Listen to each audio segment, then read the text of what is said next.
Hello and welcome to the video for the new Pfaff Creative 3.0 sewing, quilting, and embroidery machine. We're going to take an in-depth look at this machine. If you've seen any of my other videos that I've done, you'll realize they're fairly long videos because we really go through the machine completely. So let's go ahead and get started and take a look at the new Pfaff Creative 3.0.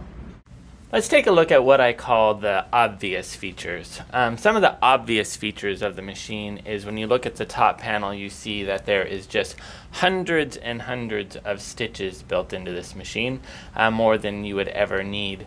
Pfaff has some of the most beautiful stitches in the entire industry for a couple reasons. One is that they're a very high quality, stitch quality machine, so their stitches, the quality of the stitch is, I think, the best in the industry.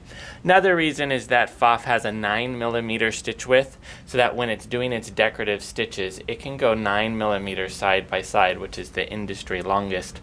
Also, the feed on the machine, the stitch length goes longer than most machines at 6mm. So when you combine all those factors together, the decorative stitching on the machine is just the industry best. Beautiful. And we'll do a little bit and I'll show you what I'm talking about in a little while. So some other obvious features is that Pfaff has a long arm, longer than most machines. It is a 10-inch arm from the needle to the inside of the arm, and fairly good height there, so you can get big fat rolls of fabric. Also, Pfaff is now drop-in bobbins, which I absolutely prefer, and we'll get to the bobbins and how they're special here in just a little bit. Some other features, automatic needle threader on the machine here. You have one of Pfaff's crowning features, one of the best things about them, which is just incredible, and I'll turn the machine so you can see what I'm talking about. Their built-in walking foot. So the upper feed system is integrated in the machine. They came up with this. They've had it in their machines for over 30 years. One of the best features, and that is as simple as it is to turn it on or off. You leave the walking foot on for the majority of your sewing. Another fairly obvious feature is it is a nice high definition touchscreen on it. I love this new touchscreen because it's very responsive, which we'll get into a little bit later, but I like the look of it, the design, the layout. I love that it looks very much like an iPhone just on its side. And when you touch the screen, it is that responsive, like you're touching an iPhone. We're going to talk a little bit about the front buttons on the machine. So you have a layout of buttons and we have our touch screen. And I'll talk a little bit about what each button does so you'll get a good understanding on what happens when we touch these buttons. So one of my favorite features on the machine, absolute 100% favorite feature, is the no lifter lever for the presser foot. The presser foot works completely automatic. It is really hands-free sewing. So anytime you hit the foot control on the machine, the presser foot drops down. Now if you wanted to manually raise and lower the presser foot, you do have buttons here. So if you push the up button, the presser foot raises up. Now if you touch the up button a second time, it goes to an extra high position. This is where you used to grab and really pull hard on that lever to get the foot up as high as you can. Instead of doing that, you just hit the button a second time, it comes up to the absolute highest position. Now anytime you hit the foot control, the presser foot drops down. But if you want to, you can use the manual down button from any height. You can just hit the button and the presser foot drops all the way down. Now when you hit the down button a second time, it has a feature which I call hover. So when I hit the button a second time, the foot just barely comes up, just the tiniest amount. This is where you used to raise and lower your presser foot lifter lever to get your needle just where you want to start sewing. Instead of doing that, you hit the down button a second time, the foot just barely hovers above the fabric. You can line up your needle just perfectly where you want to start sewing. When you get it right where you want it to be, just hit the foot control, foot drops down the rest of the way, and you start sewing. So that's how the needle up-down buttons work. Now below that, we have our start-stop button. Start-stop is where you can sew with or without the foot control. So anytime I hit this button, the machine will start sewing, and I hit it again and the machine will stop. Now this start-stop button is different than the start-stop button that you see on most machines. And the reason is, on large majority of machines in the industry that have start-stop buttons, in order to use the start-stop button, you actually have to reach on the side of the machine and unplug the foot control. Now you don't have to do that on Pfaff, and one of the great things is if you use the start-stop button, anytime you touch the foot control instantly takes back over. So if I hit the start button and the machine starts running, and if I touch the foot control with my foot, it just took back over. So it's great. It's great for if you're doing free motion quilting because you can set the speed where you want the machine. You can use the start-stop button to get the machine running. It stays at that same consistent speed, and then when you want to take back over on your free motion, you don't have to reach for any buttons. You just push your foot on the foot control and your foot controls instantly took back over. So it's a little different than the way other machines do it, and it is so much better. It's really, really great. Okay. Down from that, this silver button right here is exactly what you think it is. It's the reverse button. So when you're sewing and you touch the reverse, the machine sews backwards. When you let go, it comes back forward. Now when you're not sewing and you hold this button down, it'll turn it on to permanent reverse, and you'll see the light up to let you know that you're permanently now in reverse until you hit the button again to make it come back forward. So two different ways the reverse works. This button right here, scissor button, one of my favorites. I hit the scissor button, it's going to cut the thread, and it's going to raise the foot for me automatically. Every time I use the scissor button, it cuts and it brings the foot up. Love how the scissor button works. A scissor button actually it works two different ways too, because if I'm doing a pattern, so I'm doing like a little heart, and if I'm sewing where the needle is still moving, and I hit the scissor button, it's going to finish that pattern completely, do a little locking stitch, and then cut and raise the foot, all completely automatic. But anytime I'm sewing and I stop the needle from moving and I hit the scissor, then it just instantly cuts. So great, works two different ways. The button above it is a fix button, so it locks our stitch for us automatically. So anytime I hit this button, it will lock my stitch and then start sewing. If I get to the end and I want to hit that fix button, it's going to lock the end for me. So this is an automatic locking feature. This button right here takes me back to the beginning of any pattern that I'm on. So if I go to a stitch that is maybe a little heart or something decorative, say I'm doing this little butterfly stitch. So if I'm halfway through my butterfly stitch, and I wanted to turn and go another direction, I needed it to restart the beginning, I can touch this button, which would bring me right to the very beginning of the stitch. So pattern restart. It's also good for doing a name, so if you're doing a whole, say you're writing out a quilt label, anytime you hit that button, it'll bring you right back to the beginning of the name. So pattern restart there. This button right here is our speed control button. So when I hit this button, I'll go back to a regular straight stitch. Anytime I hit my speed control button, it turns the speed down on the machine. So that means I can use my start-stop button and it goes at whatever speed the machine's set at, or if I hit the foot control, it'll only go as high as that speed that I have set. Now when you look at the speed control button, you'll notice there's a little triangle in the corner of that button. Anytime you see a triangle in the corner of a button on a Pfaff, it means there's another menu there, and you have to hold the button down and a menu will pop up on the screen. What this is a scale that you can bring the speed to whatever setting that you want. So once you set it where you want, then the machine will remember that's where you want it set. So if you turn it off, and then if I turn it back on, it'll remember and go back to that spot that I had selected. So that's some of the physical buttons. Then we have the touch screen, which we're going to do a little bit more in detail in a second. Some other things that I just want to point out real quick. I have the embroidery unit off the machine. Currently it's onto the side of it, and I have the standard accessory box on the machine.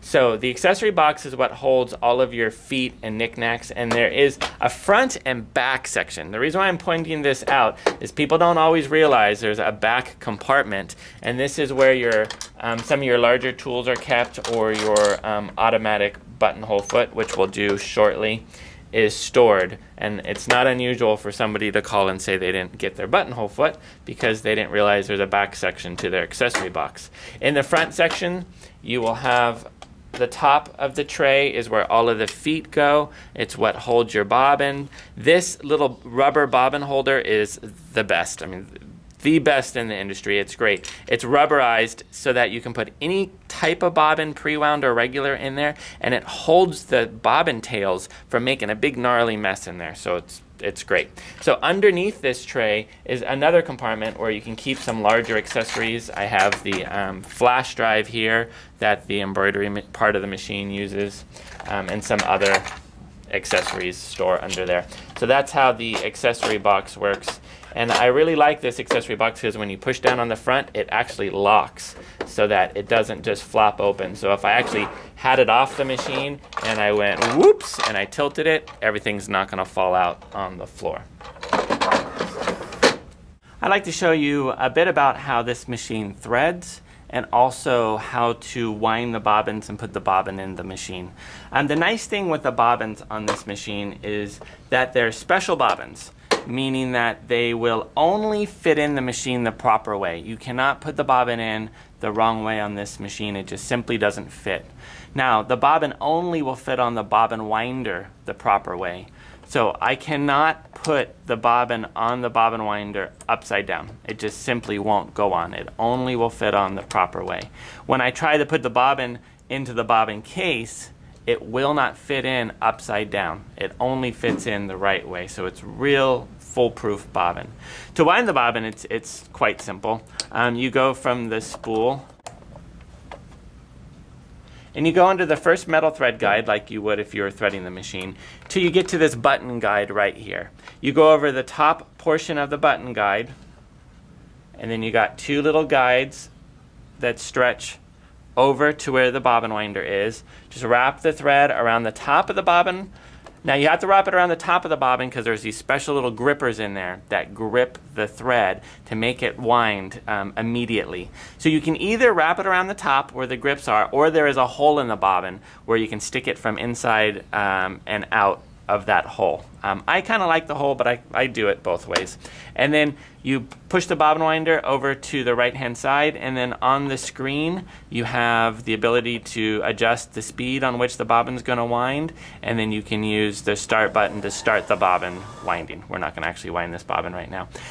So that's how you wind the bobbin on the machine. When you push the bobbin winder back over, the display goes back to normal. So that's winding the bobbins. Now, to thread this machine, a couple things you'll notice. You'll notice that the spool pin both stands vertically and horizontally. Now, I have a big spool of embroidery thread on the machine to play with right now. But one thing you also want to set up on your sewing machine is the first thing you do is make sure on your Pfaff that you have your large spool cap on your spool pin, and then your felt pad. Those go on first, and they're pretty much going to live on the machine forever. This gives it a surface for the spool to sit on so that when you do use them in the vertical position, it has a nice base for the thread to spin on. Now you'll notice that most machines in the industry today use the spools in the horizontal position. It's the recommended position to run thread. And the reason is when it's horizontal, the thread can just fall off the end without having to rotate the spool around. So your thread tensions are more consistent when your thread is laying down horizontally. So when you have them down horizontally, you have to make sure you put a little spool cap on the end, and they give you 3 different size spool caps so you can match it to the spool of thread that you're working with. So you go under the first metal thread guide, and it just pulls in. I always hold the thread like I'm flossing my teeth so I can kind of pull it in tightly. You go underneath the button guide, straight down the front of the machine, all the way back up to the top. Now when you go back up to the top, there's a metal lever in here called the take-up lever. It's the lever that moves up and down, up and down, up and down when the machine sews. You have to get the thread around that lever and pull it to the front of that lever.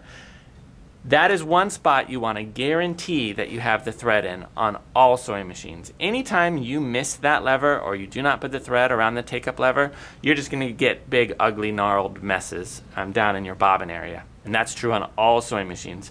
So when you bring it down, back up, make sure you get it clicked on the take-up lever. Then you come straight back down the front of the machine, and you got a little wire guide right at the needle clamp itself. So I'm going to bring the camera down, and I'm going to show you how to use the needle threader. To use the needle threader, just hold the thread off to the side, and when you bring the needle threader down, this first little hook piece should grab the thread You push the needle threader down all the way until it sticks a little wire through the eye of the needle. Then you put the thread into the slot on the other end of the needle threader and have very light tension on it. Not much at all, but enough to keep the thread taut. And you bring the thread back and in a little bit of an upward direction, and then the little wire that's going through the eye of the needle will pull a loop behind the back end of the needle, and then you can just pull the thread tail through the rest of the way. And that's how you use the needle threader. Put the thread under the foot, and you got the little side cutter on the side of the machine. To put the bobbin in the machine, you first remove the bobbin cover just by sliding it forward.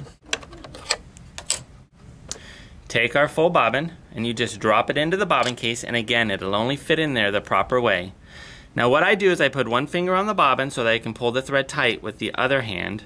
I slide it until it clicks in to the little tension area at the base of the bobbin case. That's that little metal slot right there. So you pull the thread in until it clicks in, bring the thread to that first little point there, down to the second arrow right here where the thread cutter is, and it cuts off the thread tail. Then you can take your bobbin cover and you can slide it back on and click it in. So now on this machine, because it cut off the bobbin tail, you do not rotate the hand wheel to pick up the bobbin thread. Do not do that. You just simply put the fabric in and start sewing. The machine will pick it up on the very first stitch. Let's talk a little bit about this great touch screen. So right now we're in regular sewing mode, and what we see on the screen is we see the stitch that we're doing. One thing I can tell you too about the stitch on the screen, it's always real size. So between this line and this line is exactly 9 millimeters. That is the stitch width of the sewing machine. So if I go and I grab another stitch, something a little different here that has a pattern to it. So when we change it or adjust it, it's going to always change on the screen to show you exactly what you're going to get when you stitch it out on your fabric. So this is real size. Now we have buttons next to it. This one says 5.0 currently. This is our stitch width button. So it determines how wide the stitch is going to be. If we're on a regular zigzag stitch, it would determine how wide the zigzag is going to be. Now the one next to it is how long the stitch is. So it's our stitch length. As we make that longer, you'll see the stitch grow on the screen, so you know exactly what you're going to get. So that's the stitch length. Next to that is the tension settings. This machine has fully electronic tension, so it's setting the tension for you continually. If you wanted to change the default tensions, you can do it right here on the screen just by going plus or minus. It's not a permanent change, you're just changing it for as you're sewing that particular stitch out. The machine is set pretty well from the factory. You may want to adjust it if you're working with a specialty thread, so something very much out of the ordinary. You can go in and make some little adjustments there. When you're on a straight stitch, you have the ability to move your straight stitch to any needle position you want just by using what would normally be your zigzag width. When you're on a straight stitch, it moves the needle over, and you can see it move over on the screen. The little green X you see when you're on any of the stitches that the machine does kind of shows you where that stitch is going to start, so you know your starting position for that stitch. At the top of the screen, it's always going to tell you the recommended foot to use for the stitch you're on, and whether or not for what you're doing, if you should have your built-in walking foot on or off. So right now on this stitch, it's recommending our 1A foot, and if you look at the feet, all the feet have letters and numbers right stamped into the foot, so it makes it easy for you to know what foot the 1A is. And so the symbol next to it is our built-in upper feed system turned on. When you're on a different stitch, we'll do something a little bit more decorative, and then you're going to see how it's going to recommend a completely different foot. So it's going to recommend the 2A foot. The upper feed symbol is gone. We do not use it on this stitch, so we turn it off, and because it's a decorative stitch, it would recommend that you use a piece of stabilizer underneath the stitch, and that's what that symbol is there. Let's go back to a regular straight stitch. This button next to it here, that is our free motion button. Anytime we want to free motion our stitch, you just touch this button and you can select what type of free motion foot you want to use, and the rest of the machine gets set up for you to do free motion quilting, which we'll play around with in a few minutes. Over on this side here, we have a few options here. We have our file folder. This will take any stitch that we have on the screen and put it into a special menu for us, a saved menu. So if we took our straight stitch and we moved it over and we made it longer, and this is how we like to straight stitch on our machine or on the project that we're working on, we can take that stitch then and save it into our menu so that we can get back to that stitch perfectly whenever we want to retrieve it. Now, the one next to it down here is one of my favorites. It's the automatic locking feature on the machine. And we're going to actually stitch some of these functions out, but I'm just going to explain what it is here first. The automatic locks is where you can tell the machine you want it to always lock the beginning of your stitch, you want it to always lock the end, and you can tell it to, after you lock the end, please cut and raise the foot for me automatically.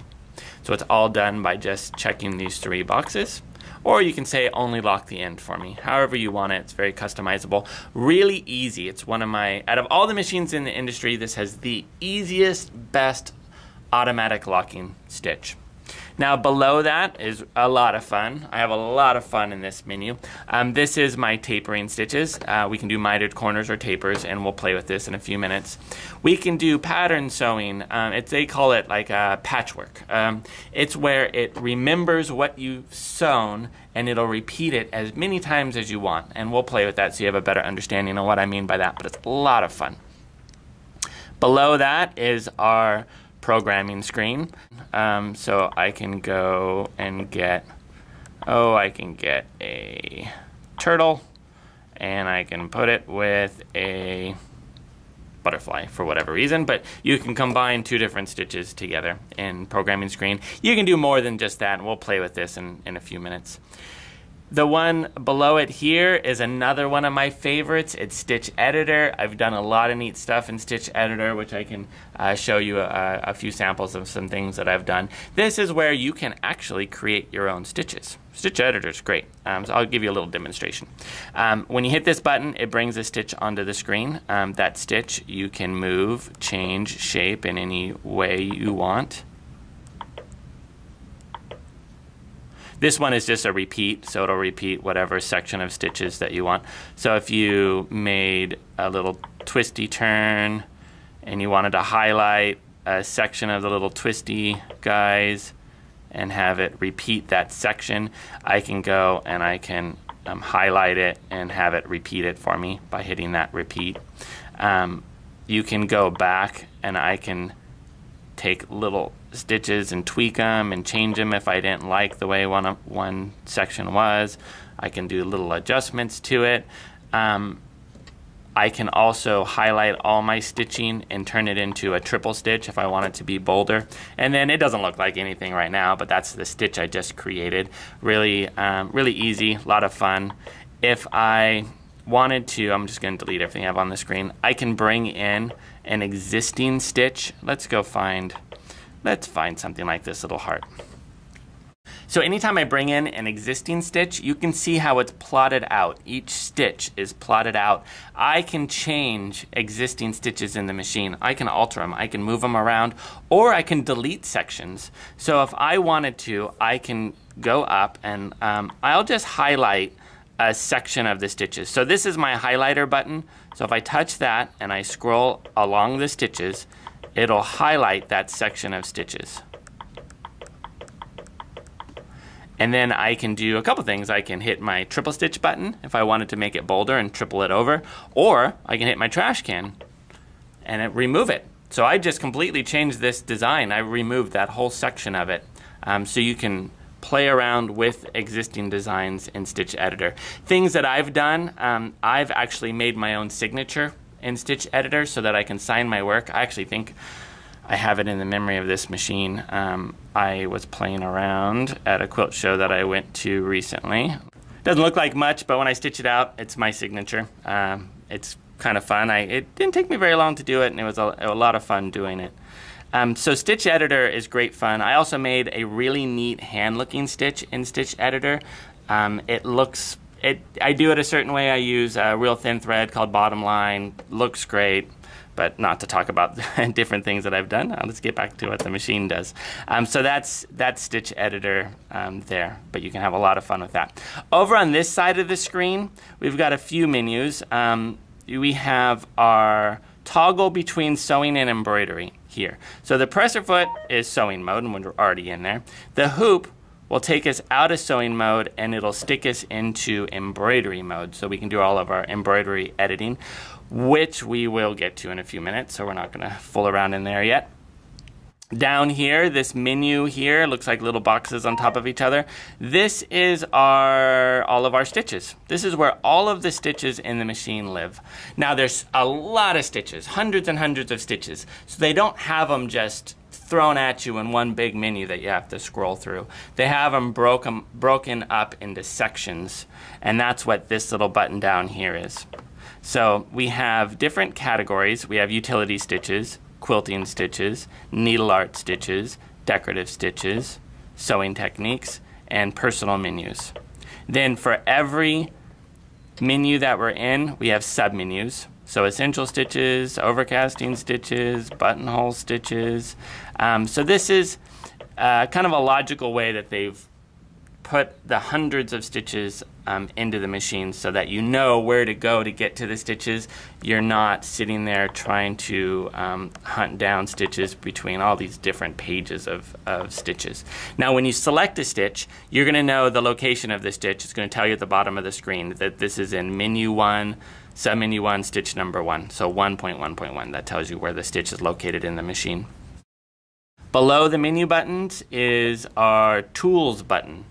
The tools is where all the different settings and different things that the machine does, it's all in there.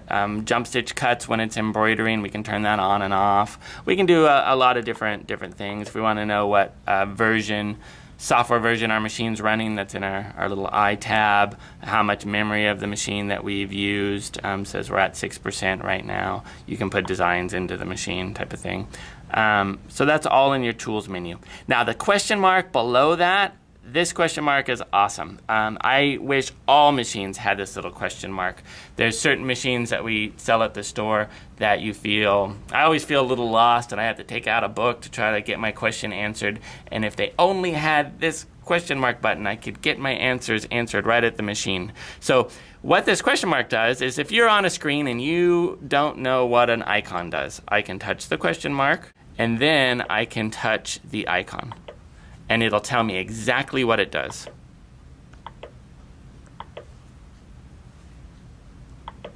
So it'll answer anything about any icon or anything that you touch on the screen. It'll tell you exactly what that is used for. Question mark button is a great helper. Okay, over on the very far right hand side of the screen, we have our mirror images. Let me grab a different stitch so that you can see just how the mirror images work. I'm going to find something that's kind of directional. Here we go. So the top mirror image button is going to flip-flop it like this, left to right. You'll see it change on the screen. The one below it, mirror images the other way. So it's either this way or it's this way. So top to bottom or left to right. The icon below that is our trash can button, which it's not going to do anything right now. But we're in Stitch Editor, or if we're in programming screen and we're combining stitches together, you can use your trash can to delete. Okay, so that's the basic layout of the screen. When we're in our Stitch menu button and you have these little side tabs, you have all of our sewing machine stitches. Then below that we have our alphabets. So alphabets, if we select one of our font styles, I'm just going to trash can this because it remembered what I had last programmed. Then we can write whatever we want, uppercase, we can switch to lowercase, and you can write your name. You can bring a sewing stitch down there if you want to put a sewing stitch with it. So if I wanted to go into my stitch menu and find maybe a little heart, let's go find a cutesy little heart.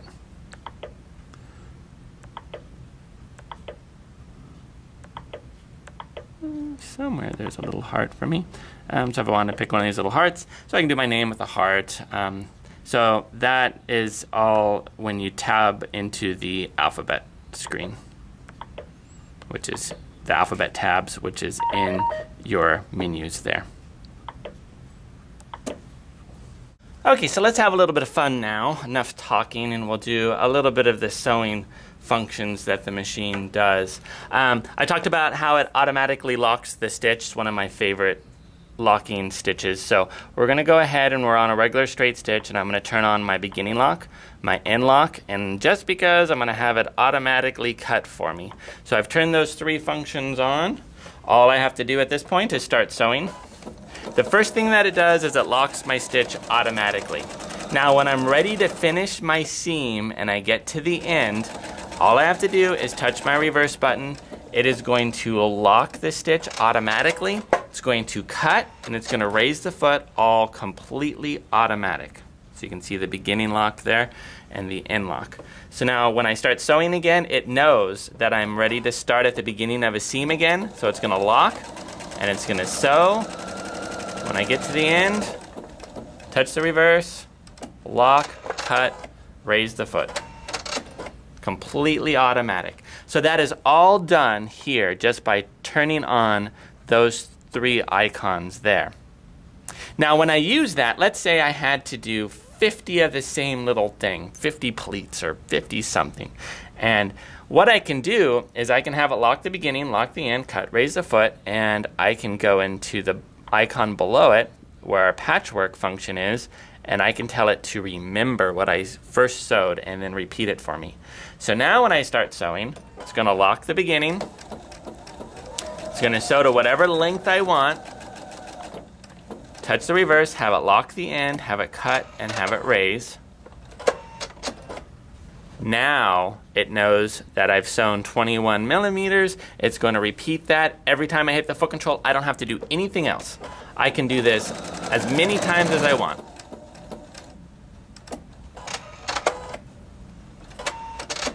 See that? It'll just repeat, repeat, repeat.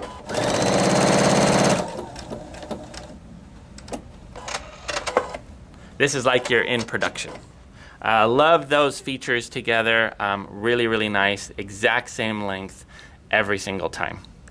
So I'm going to go ahead and turn that off. So that's kind of how the automatic locking feature works. Now, one thing I want to point out too is when you're doing the automatic locks, and if you look at them, you'll notice they're kind of a big, hardy, hefty lock, really nice and strong.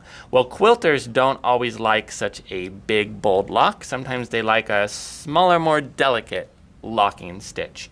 So when you look at your quilting menu at the very top of the machine, you'll see there's a second straight stitch. And I've been asked, why is there two straight stitches? Why is there a straight stitch in our normal menu 1 and a second straight stitch in menu 2, our quilting menu? Because they seem to be exactly the same. I'll show you the difference. When we go into our quilting menu and we select stitch number 1, it locks in a completely different way. So when I sew this stitch, it does a very different kind of lock that has more of that quilting appeal.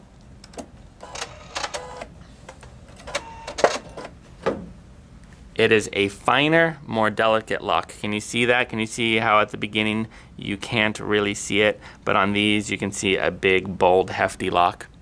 So this one is designed specifically for you quilters out there.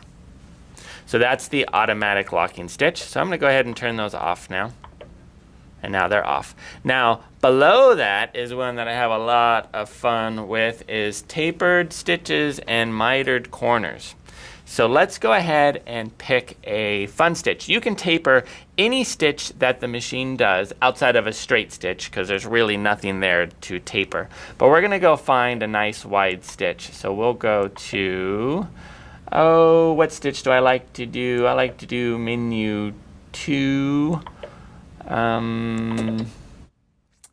274 and stitch number 11. It's this. The reason why I like to do this stitch is it's really uniform. It's really wide. It's an easy pattern that you can see really well how it tapers and what I'm doing. But again, you can taper any stitch. Some of them look kind of funky when you taper them, but any one you can put these tapered edges on. So what we're going to do is we're going to touch our little icon there with our tapered stitches. It's the same icon we used when we did our patchwork. But on this side, you have these little icons that'll do 45-degree tapers. Now there's more tapers, which I'll show you in a minute, but let's play with these 45s for a second. So now that I've turned on the beginning taper and the end taper, all I have to do is start sewing. It'll immediately do a taper at the beginning of that stitch. It'll sew whatever length I want, and when I'm ready to finish my end taper, I can just touch my reverse button to tell it I'm ready for it to finish. It'll taper the other end, and I'm going to put my needle down, and I'm going to angle a little bit, and then start sewing.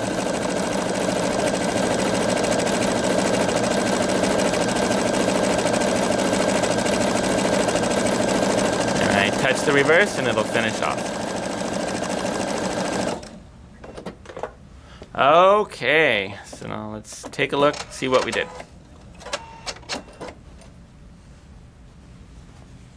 See how I did a mitered corner on that stitch?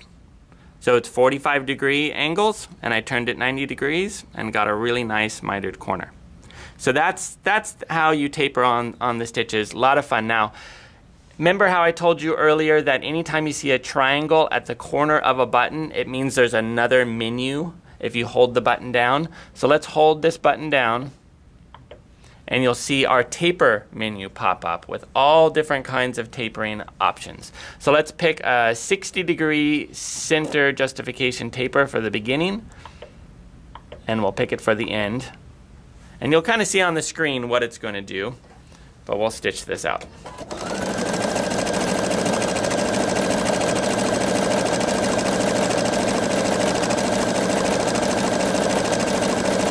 So it starts with the beginning taper. When I'm ready to finish my end taper, I just touch the reverse.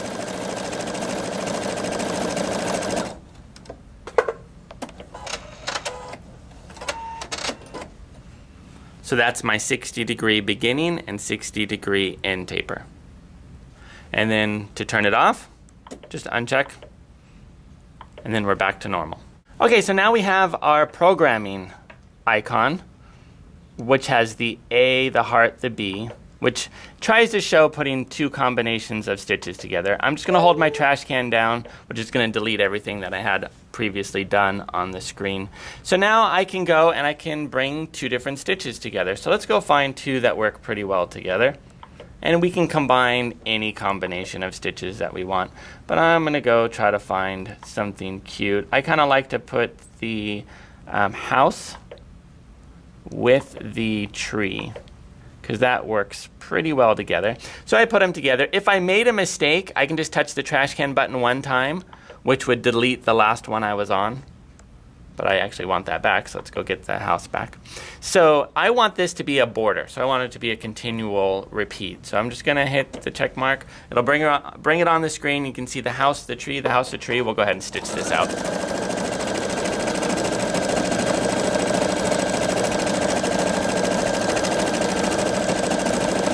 And you can see on the screen it's recommending the 2A foot, and I would highly recommend you always going by the machine's recommendation. It knows the best.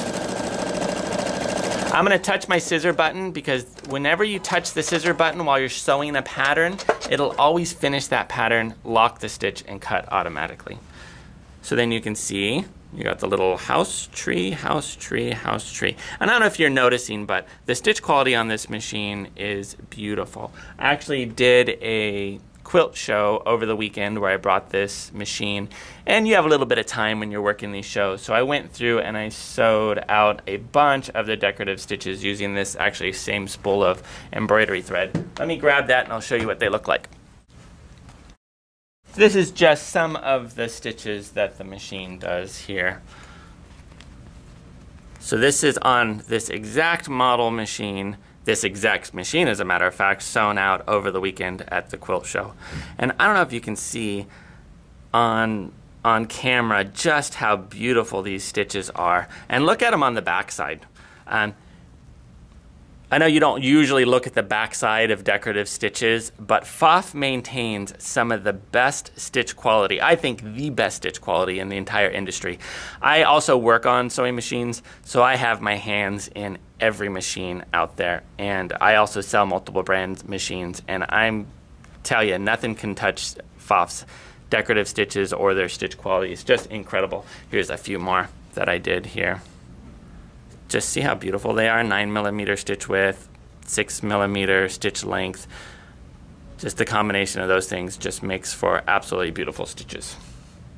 And I was talking about Stitch Creator, how I made my name. I actually have a little one that I stitched out at that same quilt show over the weekend, so I'll show it to you. This is what my signature looks like. I mean, it looks a little goofy, but my signature isn't straight and perfect. The machine has beautiful fonts when you want to stitch out, you know, fonts, but this is different. This isn't me just stitching out the built-in fonts in the machine. This is me going into the Stitch Creator mode and actually creating my exact signature that I can use to sign my work. So this is really, if I was to write it out on a piece of paper, what my signature looks like. Okay, so let's do a little bit of alphabets now. So to do alphabets, we're gonna go to our menu button. We're going to touch our little alphabet tab there, and we're going to select the style of alphabets that we want to do. You can see there's multiple styles in the machine. I'm going to pick the outline alphabet. I kind of like this one. I'm going to hold down my trash can just to delete what I have on the screen. Now, the only reason it's remembering what I had last done on the screen is because the machine is still on. If I turn off the machine and turn it back on, everything that I had done in the programming screen, it goes away unless I saved it. But I just trash can that because that's what we were last playing with. And I'm going to write my name. I always do my name because I can remember that. It's easy. So we have J. Now, this font has only uppercase and numbers and symbols. If it had lowercase, I can switch to lowercase by hitting this button here, and you can see how it goes between symbols and numbers. But this is all uppercase font, so J-O-H-N. Now, I can do this a couple different ways.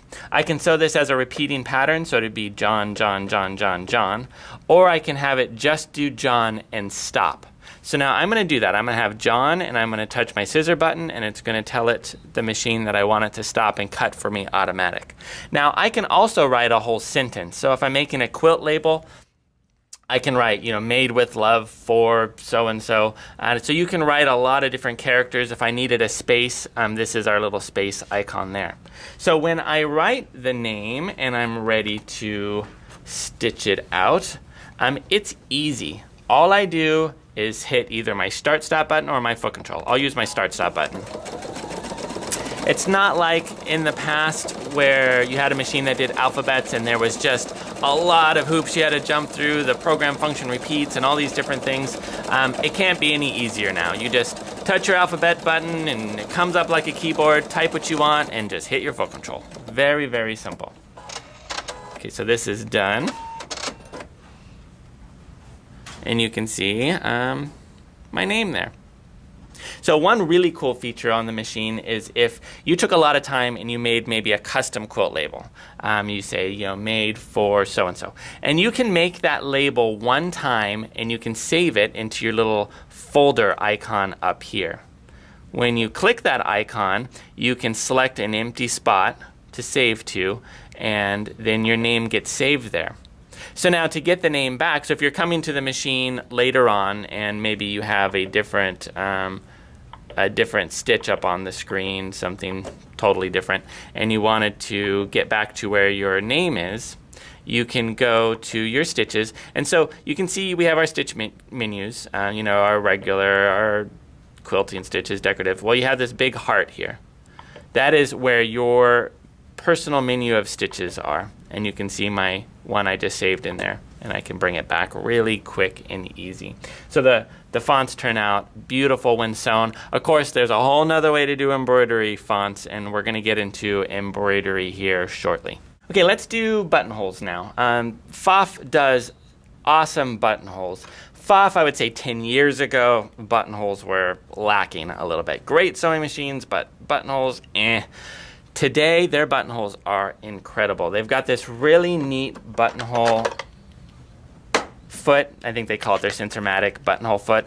Essentially what it does is it makes perfect buttonholes. It measures out the exact size needed for every button. It repeats it perfectly. It does the perfect buttonhole. And I'll show you how this works on the machine. So we have to attach it, and it attaches just like any of our other feet do. To remove our feet, we just push down on the front of the foot and it pops off. You take your buttonhole foot and you just pop it right on. Now if you notice on the buttonhole foot, there is a little plug-in, looks like a headphone jack, and there's a little spot kind of behind the needle threader by the lighting where you can plug that headphone in. Now for a little while, you'll probably kind of turn upside down and look to see where it is to plug it in. I can plug it in just by feel. It's pretty easy to find the spot. So once you have the foot plugged in, now we have to go find a buttonhole stitch. So we go to our stitch menu here, and we're going to pick our buttonhole categories of stitches. And you can see there's lots of different buttonholes to choose from, but I'm just going to pick a pretty common buttonhole. Now on the screen we see 16. That is the size of the button. So we can make that bigger, we can make that smaller. You can see the buttonhole changing on the screen. If you needed to hold a button to it to see if you're at the right size, you can. Also on the lid of the machine up at the top on the right hand side is a little millimeter ruler that you can hold a button to also to see what size that button is. So you can select the size that you need for your button. And then on your foot, there's a little red arrow here. That arrow lines up with a notch right in this foot. That is going to always be your starting position. That is where you start. Once you have that lined up, just start sewing. What it does when it does buttonholes on this machine is it always feeds both columns in the same direction. This gives you the best looking, most professional looking buttonholes. It's also going to lock the stitch, cut, raise the foot completely automatic. And because the machine uses electronic tensions, it's also setting the tensions properly to give you the nice, best looking buttonhole. You see that buttonhole stitch? And then I can repeat that stitch as many times as I want. Just hit the start button again and it'll do that exact buttonhole stitch again.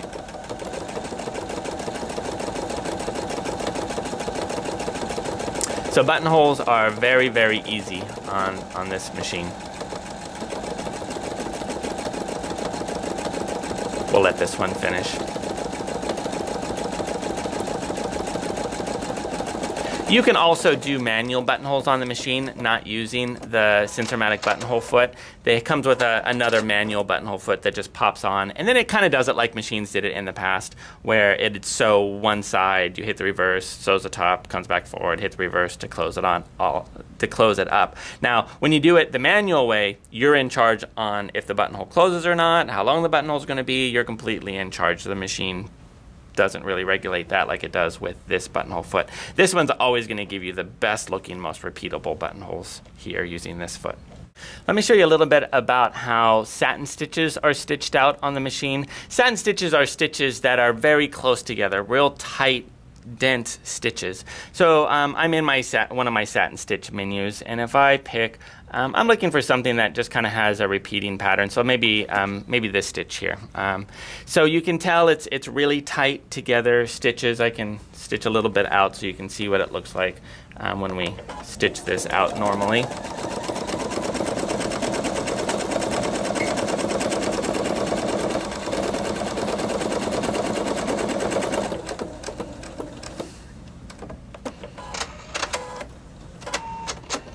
Okay, so I just did a little bit there so you can see kind of how it looks like normally. So now we have the ability to change the length of the pattern. So when I look at this on the screen, it says 20.5 where your stitch length is. Well, 20.5 isn't the stitch length because that would be an incredibly long stitch length. That's the actual length of the pattern. So one of these triangles here is 20.5 millimeters. If I make it longer, you're going to see it grow on the screen, but the neat thing is, if I elongate the pattern, it's still a satin stitch. So it's still just as dense. I haven't changed the fact that this is a satin stitch. It's really great because you can really fine-tune the stitch exactly how you want it. On other machines, when you make the stitch length longer, all it's going to do is spread out the stitches, and it's no longer going to look like a satin stitch. It's going to look like something totally different. And I love on the screen how you get an exact representation of what you're going to get when you stitch it out. I'll show you. Okay, so we elongated the pattern, and see, I'll show you how accurate that is. See how perfect that is? But yeah, so we took the pattern and we made it longer now. Now, what I want to show you though, the reason why we're doing this is I've made the pattern longer, but what if I needed to make it less dense? Maybe I'm using a fatter embroidery thread, like a 30 weight embroidery thread, and the stitch length is just a little bit too close together for doing that. So then let me kind of go back to normal. And you'll always know when you're back to normal, because when you leave normal, it turns yellow. When you go back to normal, it turns white, the little number indicator. So now I want to change the density. This little icon in between the plus and the minus, if you touch that, it switches it to an actual stitch length icon. So now if I make my stitch length longer, you can see how it's coming apart kind of on the screen, showing you that, yeah, you're really spreading those stitches apart, and this is what it's going to look like when you sew it. So this is how you can change the density of the stitch. Now you'll notice that on my width here, there's also a little zigzag button in the middle, and that changes what these buttons do. But I'm actually going to show you that with a different stitch to give you a better idea of what it is. It's a stitch positioning feature. So let's go in and we're going to grab something from our quilting menu, a little applique stitch. Maybe this one, the little pin applique stitch. So now this stitch is being stitched out way kind of on the right hand side of the foot, right, way over on the side. What I can do is I can touch my zigzag little icon, and it changes it from being a width adjustment to a stitch repositioning. So now I can move that stitch around. So if I wanted that stitch to stitch out more in the middle of my foot without actually altering the stitch, that's what I'm doing. I'm moving it to a new position because I like to gauge it better more in the center of my foot. Now I didn't change the width of the stitch at all. You can see on the screen, it's just repositioning it over to different points. If I wanted to change the width, then I can switch it back to a width, and then I can use those buttons to alter the overall width of the stitch. Okay, I want to show you a little bit about applique on this machine. The reason why I'm showing you applique on this machine is because this machine applique is awesome. It's one of the best machines for applique. The reason being is that when you select the needle down on this machine, what it does is it stops with the needle down, but it also raises the foot up automatically each time you stop sewing. Quilters absolutely love this. I like this feature. It's a great feature. But when you're doing applique, it is an incredibly easy way to do applique. So let me show you a little bit on how this is done. I got just a piece of fabric on here. That's a little bit of pattern that we can kind of trace around as if we're appliquing it on. So I picked my little pin applique stitch.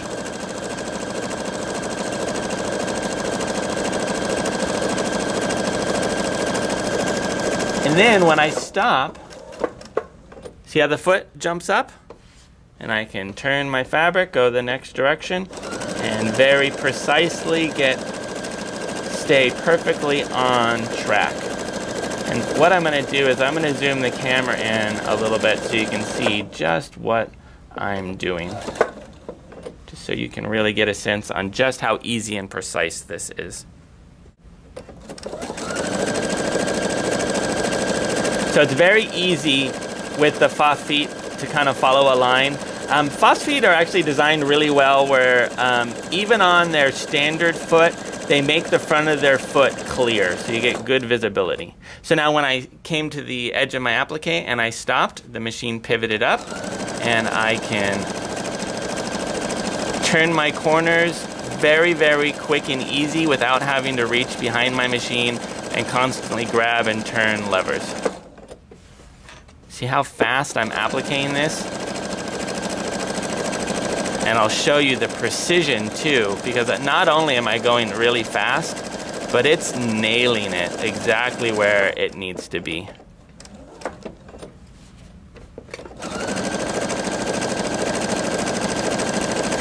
And there's a lot of different stitches you can use for applique. One of my favorites is this little applique pin stitch.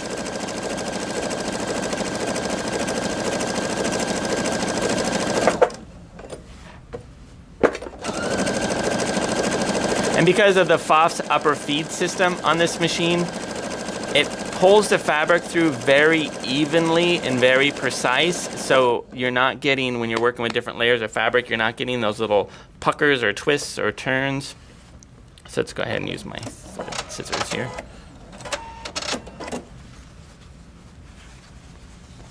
So let me back that up so you can get the camera to focus on it. See how well I went around that and how fast? I mean, I was barely even looking, and it's got on all of its little points perfect. So appliques, because of the whole, how the needle up down and how the foot raises up automatically, makes for really precise, really fast, really easy applique work.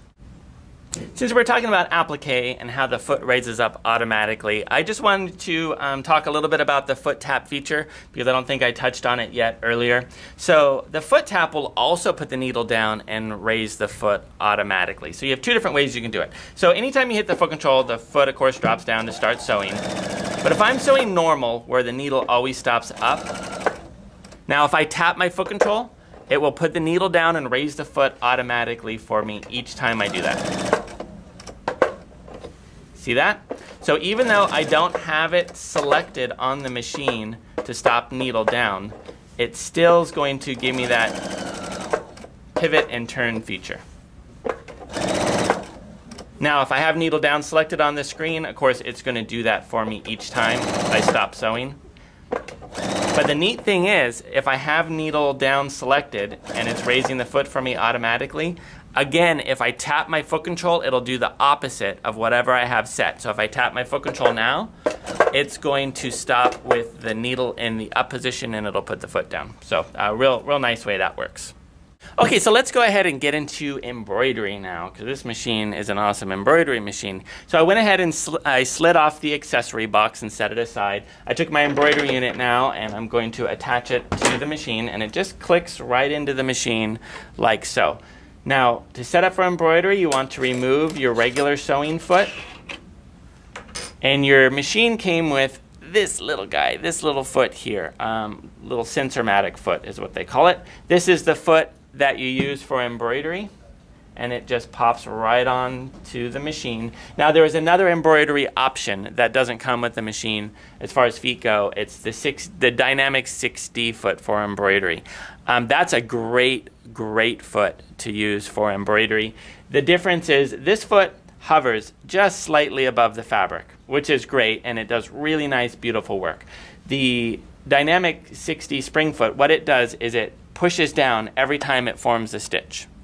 And so what they found with this is that that foot works the best over many different kinds of fabric. Because if you put, maybe you put something quilted in there, or you put a dish towel in there, something with nap that's fluffy, this isn't always the best foot. That foot, the dynamic foot, will push down any fluff every time it forms a stitch. Most of the time though, you're working on just flat cottons, and this foot works great for that. So just make sure you pop off the A foot, you put on the proper foot. If you do use the dynamic 6D spring foot, you have to actually let the machine know you want to use that foot, because the foot automatically goes to the proper height. So that's when you go into the tools menu and you select that you want to use that foot for your embroidery. So where it says dynamic spring foot 6D, you would check that box. Now the machine knows that is the foot you want to use when you embroider. But otherwise, the foot that comes with the machine works beautifully. So now we've attached the embroidery unit. We've taken off the standard foot. We can toggle over, since we've been in sewing mode, we can touch the little embroidery hoop icon, and it's going to tell us that the first thing it needs to do is calibrate the embroidery arm. So we just hit OK. The arm's going to make a little bit of noise and move all around. That's all normal. It just centers itself. Now, if you had the embroidery unit on when you turned on the machine, it automatically goes to this screen. But we were in sewing mode, so you can toggle between sewing and embroidery there. Now, when you do sewing, and if you have the embroidery unit on, you actually have to unclick it and slide it out about an inch because it needs to be off the machine. You don't have to remove it completely, but you just have to move it off a tiny bit. And so, but we're going to play around in our embroidery screen. So I'm going to zoom in now on the screen so that we can talk a little bit about what we see and how we can edit and customize right on the screen. Okay, so this is the embroidery screen. This is where we bring in our embroidery designs and kind of do our layout. So the machine comes with a lot of embroidery designs built into the machine and also embroidery fonts built into the machine. So we'll play with those. To add to the machine, it's simple. It's got a USB port on the machine, on the side of the machine. The machine comes with a flash drive. You can just throw designs on it, throw it in there, and you're up and running. I get the question about formats a lot. What format should I use? The machines, Pfaff machines are great because they read most formats without having to convert them. So if you had like a Brother machine or something, and you had some other wonky format, the odds are the machine's going to accept it and run it without any conversion.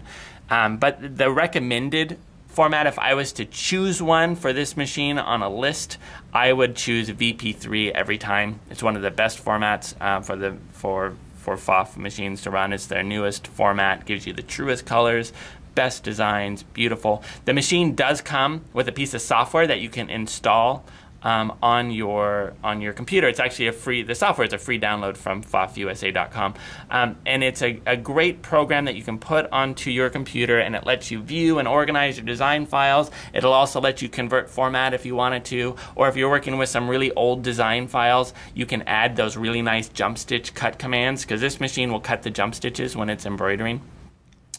So to get more embroidery designs in the machine, you just put them on the flash drive, stick them in the USB port.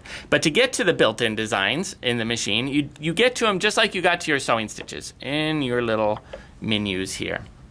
So now we can scroll down and you can see some of the great designs that are built into the machine, some real wonderful things. So if we wanted to play around with some of these designs, I'm not going to scroll through all of them, you can select a design just by touching it, and it brings it onto the screen, and you can touch and drag and move it all around. The machine has the ability to use a variety of different hoops, and so you have a little hoop icon here where you can select whatever size hoop that you want to work with, and that's represented by this little box here. So we can take our design, maybe we can move it down, get it placed where we want it. If we hit this button here, this button always centers it right in the middle of the hoop. If you hit your rotation button, you can drag your rotation right here, and you can see just how responsive it is. And then if you hit the center button here, it's going to move it by 90 degrees every time that you hit that button. So, but let's go back to the movement. I'll take this, kind of drag it down here. Let's kind of square it back up a little bit. So now what I can do is, yeah, that's a pretty design, but I want to add a little bit more to it. I want something else. I want some fonts. So let's go ahead and go back to our menu button. We're going to go find some embroidery fonts, and we're going to write a name with it. I kind of like these little curly Q fonts. And it comes up just like a typewriter. Got a keyboard, so I'm going to write my name. I get uppercase and lowercase again. I can change it. If I wrote a name and I felt like I made a mistake, I can use this little delete button to delete it. So I did it all uppercase. If I want to switch to lowercase, I hit this button right here and I do lowercase. If I wanted to put a symbol with it, like an @ symbol for an email address, that's there. If I need to do numbers, that's there. So then I wrote my little name. I got it on the screen. Now what it did is it kind of picked a color for me automatically based on the design I had on there. So it kind of tries to match it for you, but you can put in whatever color you want for your name. And then I can take my name and I can scroll it around and I can line it up wherever I want. If I felt like I needed more designs in there, I can go back and I can find some other little designs maybe to add to the screen. See if I can find something kind of small. Yeah, these are tiny little designs, I think. Yeah, so I can take these little designs and bring them onto the screen there. So that's how I kind of do my customizing, my layout right on the screen. It's really, really easy. When I'm ready to embroider, I have to put on an embroidery hoop. and it knows I don't have one on right now, so it told me make sure you put on the correct hoop. So I actually have one here, so let me slide this hoop on.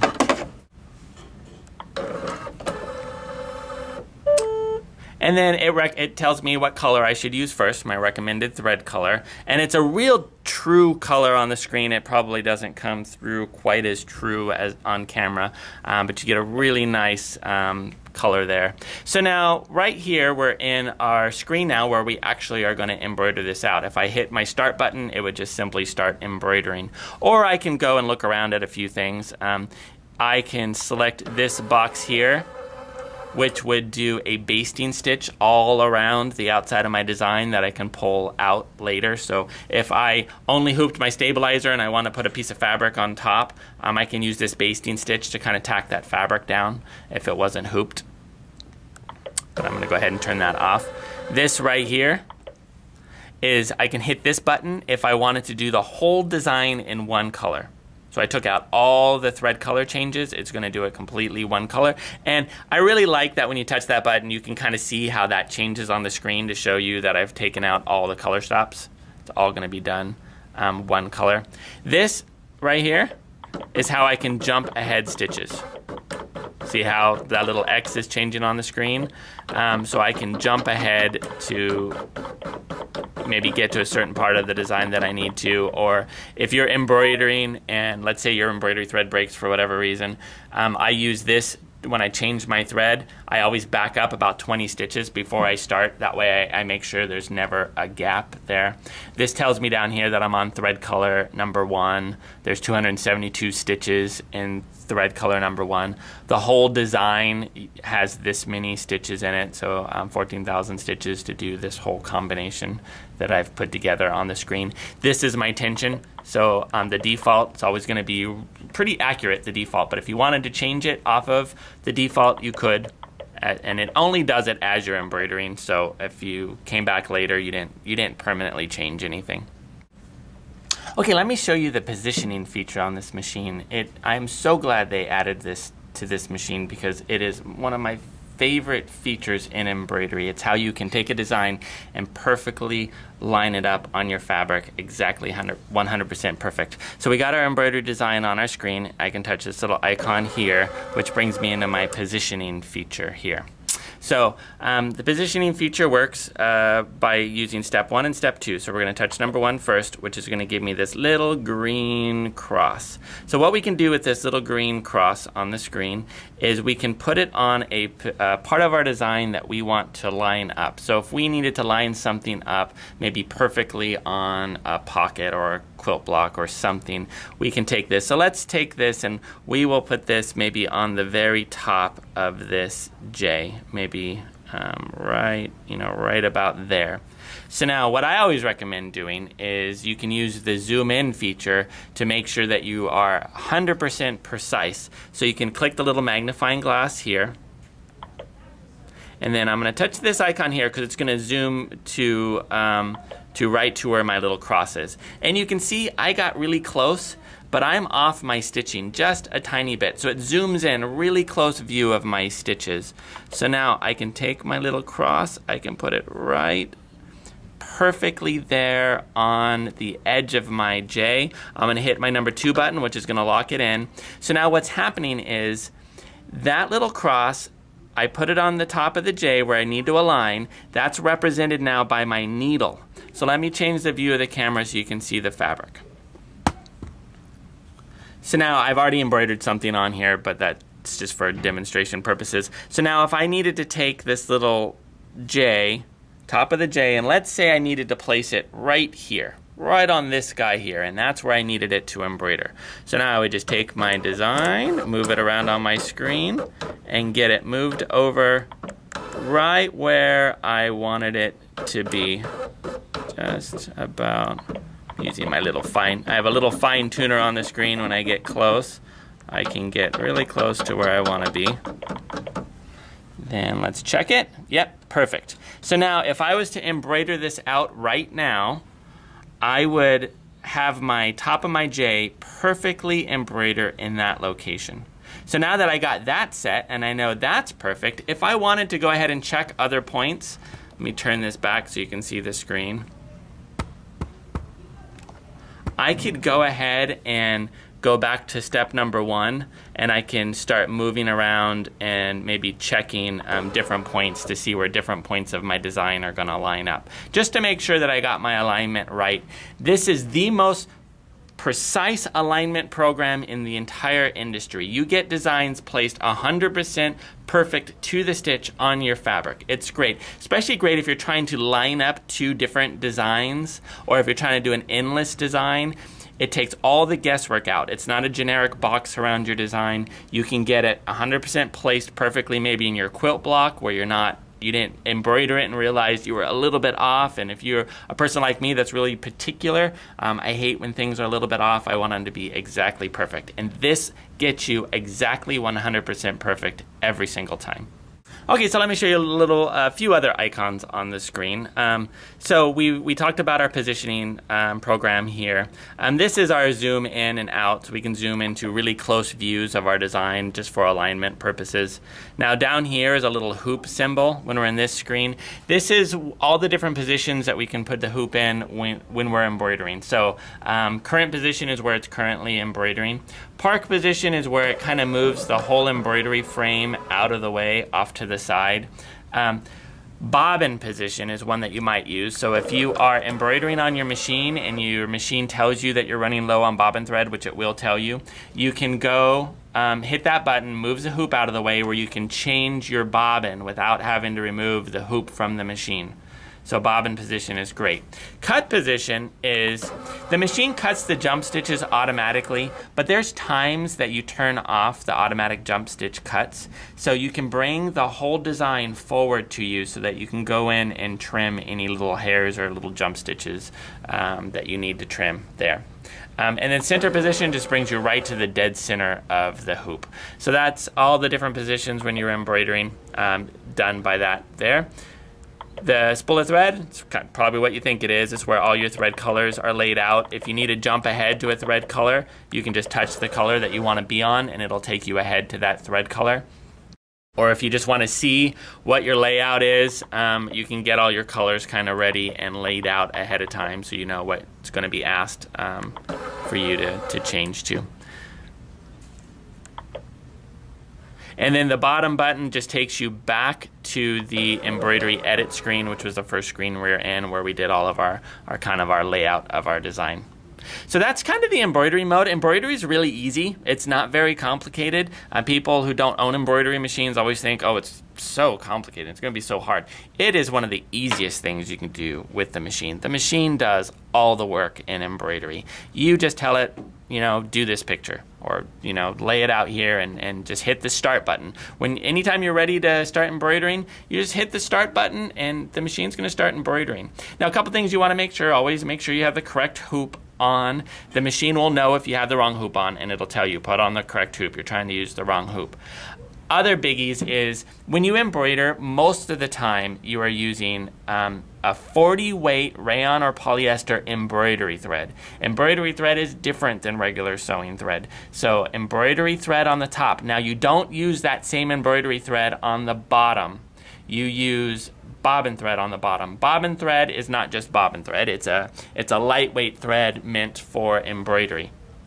Me personally, we use pre-wound bobbins around here in the store for embroidery. We use that almost exclusively. Do we use pre-wound bobbins? Now, some pre-wound bobbins are terrible, terrible. So the brand that we use and the brand that I would recommend really across the board to anybody, because we've experimented with lots of different bobbin threads. The brand is Filtec, F-I-L-T-E-C, I believe. And those are some of the best pre-wound bobbins you can buy. They work really consistently well, and that's what we exclusively used in the store. So I kind of hope you enjoyed learning about the Creative 3.0. Our store is actually opening up, so I'm going to have to wrap up this video because people are showing up. But for more videos, you can visit our website, villagesewing.com, and you'll also, if you're watching this on YouTube, you'll see our links to some of our other videos. So I hope you enjoyed it. If you go to villagesewing.com, you'll have chapter breakdowns of the different videos we do, so you don't have to watch it in one long length like you do on YouTube.